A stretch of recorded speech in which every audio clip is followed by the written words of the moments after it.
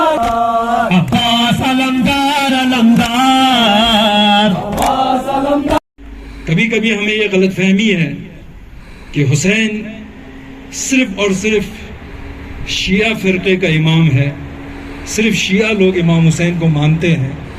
اگر آپ کربلا کا مطالعہ کریں، یہ ایک ایسا مکتب ہے جہاں پر آپ کو ہر مذہب کے لوگ ملیں گے، ہر مسلک کے لوگ ملیں گے۔ آپ کو وہاب بھی ملے گا جو عیسائی تھا۔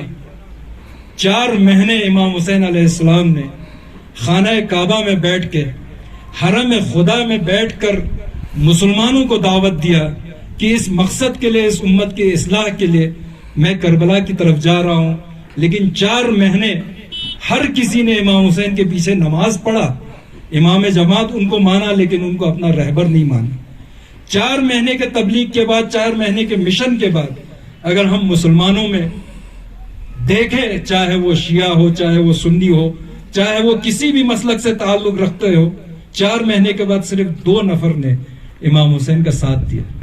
لیکن امام حسین مکے سے لے کر کربلا کے سفر میں ایسے بہت سارے لوگ آئے، جس میں عیسائی بھی تھا، وہاب تھا، جس میں غلام بھی تھے، جس میں آقا بھی تھے، اور جس میں عثمانی فرقے سے تعلق رکھنے والے بھی لوگ امام حسین کے ساتھ شریک ہوئے۔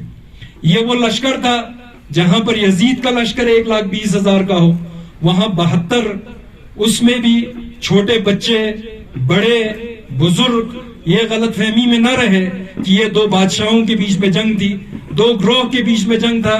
حکومت کے لیے لڑی گئی ایک جنگ لڑی گئی تھی، جس میں امام حسین کو نعوذ باللہ شکست ہو گیا اور یزید فاتح ہو گیا۔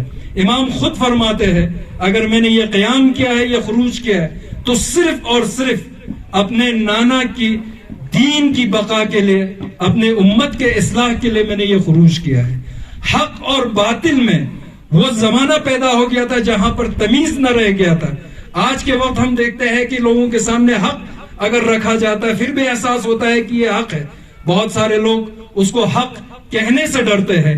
کسی کے اوپر ظلم ہوتا ہے تو یہ احساس کم سے کم دل میں ہوتا ہے کہ یہ ظلم ہو رہا ہے، اس کا مقابلہ کرنے سے ڈرتے ہیں۔ لیکن وہ زمانہ، وہ اس طرح کا زمانہ تھا جہاں پر یزید نے دین کو ختم کرنے کی کوشش کی، حق کو ختم کرنے کی کوشش کی، باطل کو ہر جگہ پھیلانے کی پوری طرح سے کوشش کی۔ اور آپ دیکھتے ہیں کربلا کے کچھ وقت کے بعد ہی یہی وہ یزید ہے، یہی وہ یزید کا لشکر ہے جس نے خانہ کعبہ کے اوپر حملہ کر کے، خانہ خدا کو پوری طرح سے مسمار کر کے 3 دنوں تک کعبہ شہر جو ہے اپنے فوجوں کے لیے حلال کیا۔ کتنے لوگوں کی عزتیں لوٹی گئی، کتنے لوگوں کا مال لوٹا گیا، اور اس پر اس نے فخر کیا کہ میں وہ اولاد بنی امیہ ہوں جس نے خانہ کعبہ کو مسمار کیا ہے۔ یہ جنگ جو تھی وہ حق اور باطل کی جنگ تھی، لیکن اس جنگ کے اندر بہت سارے ہمارے لیے درس ہے، بہت سارے ہمارے لیے لیسن ہے انسانیت کے لیے۔ کسی نے کہا کہ حسین شہید انسانیت ہے۔ اگر حسین کی شہادت ہوئی ہے تو صرف اور صرف انسانیت کے بقا کے لیے۔ ایسے ایسے لوگ اس لشکر میں شامل تھے کہ کسی کی ماں کے سامنے جب لشکر یزید سے اس کے بیٹے کا سر قلم کر کے خیمے میں پھینکا گیا تو اس ماں نے اس سر کو اٹھایا اور واپس سے یزید کے لشکر کی طرف پھینکا اور کہا، خدا کی راہ میں ہم جو صدقہ دیتے ہیں وہ ہم واپس نہیں لیتے ہیں۔ ان ماؤں کی تربیت وہاں پر کی۔ اگر آپ کو ایک بھائی اور بہن میں کیا محبت ہے، اگر آپ کو یہ دیکھنا ہے تو آپ کو کربلا کے اندر دیکھنا ہے کس طرح سے ایک بہن اپنے بھائی کے مقصد کے لیے دین کے لیے اپنے چھوٹے چھوٹے بچوں کو قربان کرنے کے لیے تیار ہوتی ہے. بھائی اجازت نہیں دیتا ہے, بچے اپنی ماں کے پاس آتے ہیں, کہتے ہیں کہ ماں سے اجازت مانگ رہے ہیں, تو حضرت زینب سلام اللہ علیہ ارشاد فرماتی ہے امامت کے راستے میں ماں کی اجازت کی ضرورت نہیں ہے. امام رہبر ہے, دین کا ستون ہے, وہ جو حکم دے اسی کی اجازت کی ضرورت ہوتی ہے. آج ہم جوان ہیں, ہر وقت ہر روز کسی نہ کسی طرح سے ہمیں آج لگتا ہے یہ بات صحیح ہے, کل لگتا ہے وہ بات صحیح ہے. صحیح اور غلط میں ہمیں تمیز پیدا نہیں ہوتا ہے, جو جس طرف بلائے اس طرف ہم چلے جاتے ہیں. لیکن کبھی آپ نے دیکھا ہے امام حسین کے فرزند حضرت علی اکبر کو جب امام حسین نے بیان کیا کہ کل ہم سب شہید ہوں گے, تمہارے سینے پہ برچھی لگے گی, تو ایک ہی سوال کیا حضرت علی اکبر نے, کہا بابا کیا ہم حق پر ہیں؟ امام حسین نے کہا یقیناً ہم حق پر ہیں. اگر ہم حق پر ہیں تو ہماری جانیں 1000 بار ہمارے روح ہمارے جسم سے نکال دیا جائے تو بھی ہم حق پر قائم رہیں گے. کیا آج کا جوان علی اکبر سے وہ درس لے پاتا ہے کہ حق کو قائم کرے اور حق جہاں پر بھی ہو اس کے لیے کھڑا ہو؟ نہیں, آج ہماری مشکلات یہ ہے, ہم دیکھتے ہیں اپنے مطلب کیا ہے, اپنی ضروریات کیا ہے, اپنا فائدہ کیا ہے, اپنے خاندان کا فائدہ کیا ہے, اپنے قبیلے کا کیا فائدہ ہے, اپنے علاقے کا کیا فائدہ ہے. ہم صرف اور صرف فائدے کی طرف نظر کرتے ہیں, حق اور باطل کی طرف نظر نہیں کیا. جو لشکر یزید میں آیا انہوں نے حق نہیں دیکھا, انہوں نے فائدہ دیکھا, اس دنیا کے طمع کو دیکھا, اس دنیا کے چکا چوند کو دیکھا. حضرت علی اصغر 13 سال کا نوجوان ہے, ایڈولسن ایج میں, آج کے زمان میں ہم کہیں تو ٹین ایج میں ہے.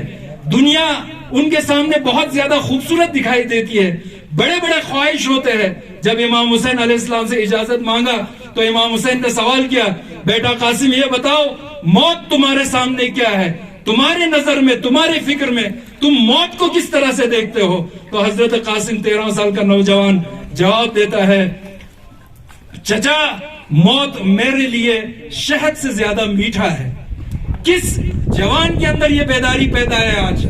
کس طرح سے کوئی نوجوان دین کو اس طرح سے پہچانتا ہے کہ وہ اپنے لیے یہ سمجھے کہ خدا کی راہ میں اگر میں قربانی دے رہا ہوں تو میرے لیے موت جو ہے وہ شہد سے زیادہ میٹھا ہوتا ہے.